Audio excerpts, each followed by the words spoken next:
നമസ്കാരം. US president Donald ട്രംപിന് യുദ്ധത്തോടുള്ള താല്പര്യം കുറഞ്ഞു. വാൾ സ്ട്രീറ്റ് ജേണലിലെ റിപ്പോർട്ടാണ് ഇത്തരമൊരു ചോദ്യമുയർത്തുന്നത്. ഇറാനുമായിട്ടുള്ള 2 ആഴ്ചത്തെ വെടിനിർത്തൽ അവസാനിക്കാറായെങ്കിലും ഒരു വശത്ത് അനുനയ ചർച്ച എന്ന വാദമുയർത്തിയും മറുവശത്ത് ഭീഷണി മുഴക്കിയും ട്രംപ് ആകെ ആടിക്കളിക്കുകയാണ്.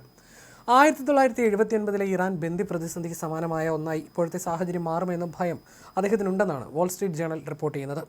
സമീപകാലത്തെ ഏറ്റവും വലിയ വിദേശ നയ പരാജയങ്ങളിലൊന്നായിട്ടാണ് ഈ പ്രതിസന്ധി കണക്കാക്കപ്പെടുന്നത്.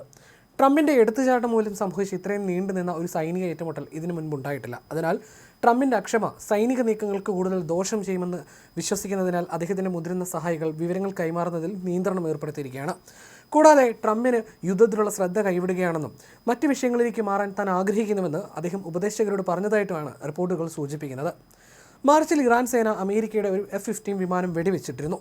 അന്ന് ഈ വിവരമറിഞ്ഞപ്പോൾ ട്രംപ് നിയന്ത്രണം വിട്ട് മണിക്കൂറുകളോളം തൻ്റെ സഹായികളോട് ആക്രോശിച്ചതായിട്ടാണ് പറയപ്പെടുന്നത്. ജിമ്മി കാർട്ടറിന് എന്ത് സംഭവിച്ചുവെന്ന് നോക്കൂ, ഹെലികോപ്റ്ററുകളും ബന്ദികളുമാകാം, അത് അവരുടെ തെരഞ്ഞെടുപ്പിനെ പ്രതികൂലമായി ബാധിച്ചുവെന്ന് അദ്ദേഹം ഉദ്യോഗസ്ഥരോട് പറഞ്ഞതായും വാൾ സ്ട്രീറ്റ് ജേണൽ റിപ്പോർട്ട് ചെയ്യുന്നു. ഈ F-15 വിമാനത്തിലുണ്ടായിരുന്ന 2 ജീവനക്കാരെയും ഉടൻ തന്നെ ഇറാനിൽ നിന്ന് പുറത്തെത്തിക്കണമെന്ന് ട്രംപ് US സൈന്യത്തോട് ആവശ്യപ്പെട്ടു. എന്നാൽ 1979 ബന്ദി പ്രതിസന്ധിയിലേക്ക് നയിച്ച ഭരണകൂട അട്ടിമറിക്ക് ശേഷം ഇറാനിയൻ മണ്ണിൽ US സൈനികർ ഉണ്ടായിരുന്നില്ല എന്നതിനാലും അത്തരമൊരു ദൗത്യം അത്യന്തം അപകടകരമായതിനാലും ഇത് വല്ലാത്ത പ്രതിസന്ധിയായിരുന്നു.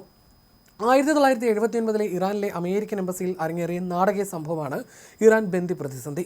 അമേരിക്കയും ഇറാനും തമ്മിലുള്ള ബന്ധം ഇന്നും വഷളായി തുടരുന്നതിൻ്റെ പ്രധാന കാരണങ്ങളൊന്നും ഇതാണ്. അന്നേ ദിവസത്തെ ദൗത്യത്തെക്കുറിച്ചുള്ള ഓരോ നിമിഷത്തെയും വിവരങ്ങൾ ലഭിച്ചുകൊണ്ടിരുന്നപ്പോൾ സഹായികൾ ട്രംപിനെ ആ മുറിയിൽ നിന്ന് മാറ്റി നിർത്തി. ട്രംപിൻ്റെ അക്ഷമ ദൗത്യത്തിന് ഗുണകരമാകില്ലെന്ന് അവർ വിശ്വസിച്ചു. പകരം ഓരോ നിർണായക ഘട്ടങ്ങളിലും മാത്രമാണ് അദ്ദേഹത്തെ വിവരങ്ങൾ അറിയിച്ചിരുന്നതെന്ന് ഒരു മുതിർന്ന ഉദ്യോഗസ്ഥൻ വാർത്താമാധ്യമത്തോട് വെളിപ്പെടുത്തി. ഒരു പൈലറ്റിനെ 7 മണിക്കൂറിന് ശേഷം രക്ഷപ്പെടുത്തിയെങ്കിലും രണ്ടാമത്തെ പൈലറ്റിനെ ഉടൻ കണ്ടെത്താൻ സാധിച്ചില്ല. ഒടുവിൽ അതിന് പിറ്റേ ദിവസം വൈകുന്നേരത്തോടെ അതീവ സാഹസികമായ ഒരു ദൗത്യത്തിലൂടെയാണ് അദ്ദേഹത്തെ രക്ഷപ്പെടുത്തിയത്.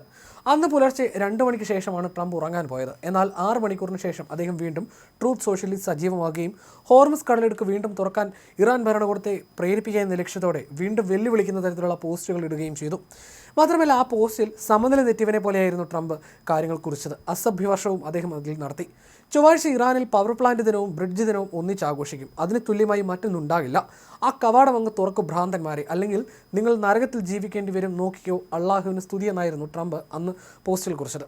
ഇറാനെ തകർത്ത് തരിപ്പണമാക്കുമെന്നും ഖാർഗ് ദ്വീപ് പിടിച്ചെടുക്കുമെന്നുമുള്ള തൻ്റെ വമ്പൻ ഭീഷണികൾക്കിടയിലും സൈനികരെ അപകട മേഖലയിലേക്ക് അയക്കാൻ ട്രംപിന് ഭയമുണ്ടെന്നും റിപ്പോർട്ടുകൾ സൂചിപ്പിക്കുന്നു.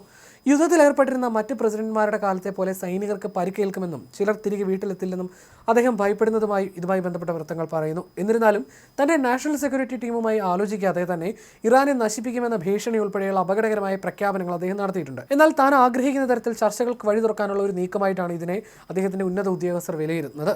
വെല്ലുവിളിക്കുന്നതും ഭീഷണിപ്പെടുത്തുന്നതുമൊക്കെ ഇറാനെ ചർച്ചകളിലേക്ക് എത്തിക്കുമെന്നാണ് ട്രംപ് വിശ്വസിക്കുന്നത്. ഇറാൻകാർക്ക് ഭയത്തിൻ്റെയും അധിക്ഷേപത്തിൻ്റെയും ഭാഷ മാത്രമേ മനസ്സിലാകൂ എന്ന് അദ്ദേഹം തൻ്റെ സഹായിയോട് പറയുകയുണ്ടായി. യുദ്ധത്തിൻ്റെ ഗതി ട്രംപ് സൂക്ഷ്മമായി നിരീക്ഷിക്കുന്നുണ്ടെന്നും എത്ര ഇറാനിയൻ ലക്ഷ്യസ്ഥാനങ്ങൾ തകർക്കപ്പെട്ടു എന്നത് വിജയത്തിൻ്റെ പ്രധാന മാനദണ്ഡമായി അദ്ദേഹം കണക്കാക്കുന്നുണ്ടെന്നുമാണ് വിവരം.